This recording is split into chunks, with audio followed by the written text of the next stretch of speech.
Good morning, class 3. Welcome to Hindi grammar online classes. So students, today we will going to teach about chapter 13 विराम चिन्ह. Okay, तो जल्दी से अपनी book open कीजिए. 57 page number 57 chapter 13 विराम चिन्ह. आज हम जानेंगे कि वाक्यों के अंत में कौन कौन से विराम चिन्ह और वाक्यों के बीच में कैसे विराम चिन्ह कौन से लगते हैं, विराम चिन्ह कितने प्रकार के होते हैं. आज इसके बारे में अध्ययन करेंगे. ओके, तो पढ़ना स्टार्ट करें. विराम. विराम शब्द का क्या अर्थ है? रुकना. क्या है? रुकना. जब हम किसी से बातें करते हैं या किसी को कुछ कहते हैं तो कभी हम धीरे बोलते हैं, कभी ज़ोर से बोलते हैं, कभी उससे प्रश्न पूछते हैं, तो कभी कैसा वाक्य बोलते हैं. तो इसमें जो चिन्ह यूज़ करते हैं, धीरे बोलना, रुकना, ज़ोर से बोलना, एकदम से उतार चढ़ाव करना, प्रश्न करना, ये सब किस में आता है? विराम चिन्ह में. लिखते समय भी हम लिखते हैं कोई भी सेंटेंस, तो उसमें भी हम विराम चिन्हों का प्रयोग करते हैं. जैसे हमने लिखा उठो मत लेटे रहो, तो हम क्या लिखेंगे, कैसे चिन्ह लगाएंगे? उठो मत लेटे रहो. तो हम अलग अलग तरीके से विराम चिन्ह लगा के वाक्य को सही रूप देंगे. ओके स्टूडेंट्स, देखिए विराम चिन्ह कितने प्रकार के होते हैं. हिंदी में प्रयोग किए जाने वाले कुछ विराम चिन्ह इस प्रकार हैं. फर्स्ट, अल्प विराम. कोमास लगाते हैं ना, तो उसका चिन्ह देखिए कैसे होता है. डॉट. कैसे होता है? कुछ लिखा हमने राम श्याम, तो हम कैसे लगा देते हैं? ऐसे अल्प विराम, कोमा लगाते हैं. हिंदी में क्या बोलते हैं उसको? अल्प विराम. पूर्ण विराम, फुल स्टॉप. क्या बोलते हैं हम उसको? Full stop. जो वाक्य के अंत में लगाते हैं ना, वन करते हैं, तो ये कौन सा चिन्ह होता है? पूर्ण विराम. कौन सा होता है? पूर्ण विराम. विस्मयादि बोधक चिन्ह. विस्मयादि बोधक चिन्ह कौन से होते हैं? हम कुछ सेंटेंस बनाते हैं, जैसे लिखा हमने छी छी कितना गंदा लड़का है, तो हम विस्मयादि बोधक चिन्ह कहाँ लगाएंगे? छी छी के बाद. ओके, और सेंटेंस बनाया शाबाश, तो हम आप कितने अच्छे बच्चे हैं, शाबाश यह लड़का क्लास में फर्स्ट आया है, तो हम विस्मयादि बोधक चिन्ह कहाँ लगाएंगे? शाबाश के बाद में. और कैसा चिन्ह होता है? वन लगा के नीचे डॉट. ये कैसा चिन्ह होता है? विस्मयादि बोधक चिन्ह. ऐसे ही होता है एक प्रश्न चिन्ह. हम किसी से क्वेश्चंस पुटअप करते हैं, आप क्या कर रहे हैं, यह कौन है, जिसमें ऐसे वर्ड्स आ जाते हैं, तो वो कौन सा चिन्ह होते हैं? उसमें प्रश्नवाचक चिन्ह. हम अपनी हिंदी रीडर में क्वेश्चन आंसर्स करते हैं, ग्रामर में क्वेश्चन आंसर्स करते हैं, तो क्वेश्चन मार्क लगाते हैं ना ऐसे, तो उसको क्या बोलते हैं हम? प्रश्न चिन्ह. ओके, तो अल्प विराम, पूर्ण विराम, विस्मयादि बोधक चिन्ह और प्रश्न चिन्ह के बारे में हम जानेंगे कि इसकी पहचान कैसे करते हैं, वाक्यों में ये कब कब लगाया जाता है. Look at this, watch carefully all of you. First है अल्प विराम, कोमास. अल्प का अर्थ है थोड़ा. अल्प का क्या अर्थ होता है? थोड़ा. वाक्य में जहाँ कहीं थोड़े से समय के लिए रुकना आवश्यक हो, उसे वहाँ अल्प विराम लगाया जाता है. ओके, जैसे ट्रेन आ रही है, ट्रेन के लिए हमें रुकना पड़ता है ना, तो हम क्या यहाँ पे थोड़ा रुक जाते हैं. एग्जाम्पल, राम लक्ष्मण और सीता वन को गए, तो हमने कैसे लगाया? हम रुके थोड़ा, राम, फिर बोला हमने लक्ष्मण और सीता वन को गए. हमने ऐसे तो नहीं बोला ना राम लक्ष्मण सीता वन को गए, ये रोंग है. हम कैसे बोलेंगे? थोड़ा सा अल्प विराम देके, मतलब थोड़ा सा रुक के, राम लक्ष्मण और सीता वन को गए. ओके, सबको समझ आया अल्प विराम चिन्ह कैसे लगता है? देखिए कोमा लगाया राम के बाद.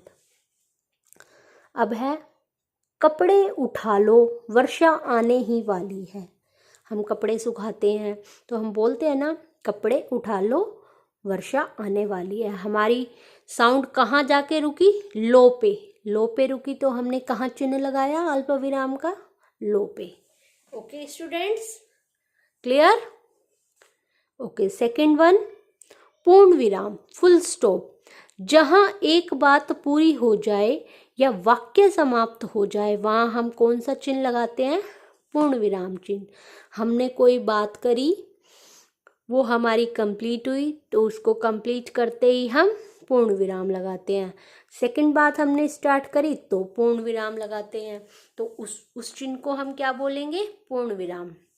जहाँ एक बात पूरी हो जाए, वह वाक्य समाप्त हो जाए, तो वहाँ हम पूर्ण विराम चिन्ह लगाते हैं। जैसे सूरज चमक रहा है, सिंपल सेंटेंस, सूरज चमक रहा है, तो हमने लास्ट में लगाया पूर्ण विराम का चिन्ह। मोर नाच रहा है, मोर क्या कर रहा है? नाच रहा है, सेंटेंस कंप्लीट, पूर्ण विराम। गीता और सीता दोनों बहनें हैं, सेंटेंस कंप्लीट, पूर्ण विराम। Is that clear all of you?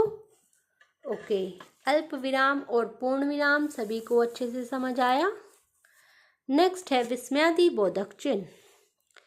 जिन वाक्यों या शब्दों के द्वारा आश्चर्य, घृणा, आश्चर्य मतलब एकदम से शॉक्ड हो जाना कि ये क्या हो गया, घृणा, दुख, किसी को दुख होना, किसी से किसी को घृणा है, नफरत है, आदि के भाव प्रकट होते हैं, उनके अंत में क्या करते हैं? विस्मयादि बोधक चिन्ह लगाते हैं। आश्चर्य, शोक, घृणा, हेट, नफरत, दुख, सैड, कोई दुखी है, कोई किसी से नफरत करता है, या किसी की बात सुनकर हम आश्चर्य करते हैं, तो उन वाक्यों में कैसे विस्मयादि बोधक चिन्ह लगाते हैं? लुक एट दिस, वाह कितना शानदार दृश्य है। इस बॉय को कहा, वो देखो कितना शानदार दृश्य है, तो हम कहाँ लगाएंगे विस्मयादि बोधक चिन्ह? वाह के बाद। ओके, शाबाश तुमने प्रथम स्थान प्राप्त किया, हम यहाँ पे शाबाश के बाद अब हमें पता लगा वाह, तो हमारे मन को हैप्पी फील हुई ना, खुशी फील हुई, तो हमने विस्मयादि बोधक लगाया। शाबाश, हम खुश हुए ना कि वो क्लास में फर्स्ट आया, तो हमने यहाँ पर विस्मयादि बोधक चिन्ह का यूज किया। Okay students, last one is प्रश्नवाचक चिन्ह। जब किसी वाक्य में प्रश्न पूछा जाए तो उस वाक्य के अंत में क्या करते हैं? क्वेश्चन मार्क, प्रश्नवाचक चिन्ह लगाते हैं। जैसे कमरे में कौन है, कौन है, कौन वर्ड आया तो हमने प्रश्नवाचक करा। हम किसी से पूछ रहे हैं ना कि कमरे में कौन है, तो क्वेश्चन मार्क लगाया, ये हुआ प्रश्नवाचक चिन्ह। तुम यहाँ क्यों आए हो, हमने किसी से बोला तुम यहाँ क्यों आए हो, किस लिए आए हो, हमने उसे क्वेश्चन किया, तो क्या हुआ? ये प्रश्नवाचक चिन्ह। Is that clear all of you? अल्प विराम, पूर्ण विराम, विस्मयादि बोधक चिन्ह एंड प्रश्नवाचक चिन्ह का यूज हम कैसे करते हैं? It's very easy. So chapter is complete. Now time is question answers, आपको PDF फाइल में मिलेंगे, and next exercise in your book NEET and clean work. निम्नलिखित वाक्यों में कौन से विराम चिन्ह लगे हुए हैं? यह कौन चिल्ला रहा है, देखिए कौन आया और कौन सा चिन्ह लगा हुआ है? प्रश्नवाचक का, तो हमने प्रश्नवाचक चिन्ह लिखा। राज, पवन, मयंक घर चले गए हैं। अब देखिए इसमें कौन सा है? अल्प विराम चिन्ह। क्यों है? देखिए समझाया था, हम थोड़ा रुक कर बोलते हैं, राज, पवन, मयंक घर चले गए हैं। ओके ओके स्टूडेंट्स, सुरेखा जरा इधर आओ। अब देखिए ये कैसा चिन्ह था? विस्मयादि बोधक का, तो हमने लिखा विस्मयादि बोधक चिन्ह। सेठ भगवान दास बहुत ही कंजूस है। अब इसके अंदर ये जो क्वेश्चन मार्क लगा हुआ है ना, ये रोंग है, आप इसको रोंग कीजिए, क्योंकि इसमें क्वेश्चन पुटअप नहीं हो रहा। प्रश्नवाचक चिन्ह में कैसा होता है? हमेशा क्वेश्चन पुटअप होता है, क्या, कौन आदि शब्द आते हैं, बट ये कैसा सेंटेंस है? सिंपल। सेठ भगवान दास बहुत ही कंजूस है, सेंटेंस कंप्लीट। तो ये कौन सा हुआ? पूर्ण विराम चिन्ह हुआ। ओके, आओ अब पढ़ें। आओ, हम यहाँ रुके, थोड़ा सा रुके, हमने अल्प दिया, विराम दिया, अब पढ़ें, फिर हमने बोला अब पढ़ें, तो यह कहाँ, यहाँ कौन सा चिन्ह आएगा? अल्प विराम चिन्ह। Is that clear? Okay, and next one is do your self work. निम्नलिखित वाक्यों में उपयुक्त विराम चिन्ह लगाकर वाक्य पुनः लिखिए। क्या बिल्ली सारा दूध पी गई? तो हम क्या लिखेंगे? सेम लिखकर एज इट इज क्या बिल्ली सारा दूध पी गई क्वेश्चन मार्क लगाएंगे, क्योंकि क्या होगा, हमने क्वेश्चन पुट अप किया है। ओके स्टूडेंट्स, आप खुद फिल कीजिएगा सेम सेंटेंस। ओह माँ कुत्ता मर गया, तो दुखी फील हुआ, हमें दुख का भाव प्रकट हुआ। ओह माँ कुत्ता मर गया, तो हम ओह के बाद विस्मयादिबोधक चिन्ह लगाएंगे। ओके, और नेक्स्ट आगे सेंटेंस लिख देंगे माँ कुत्ता मर गया।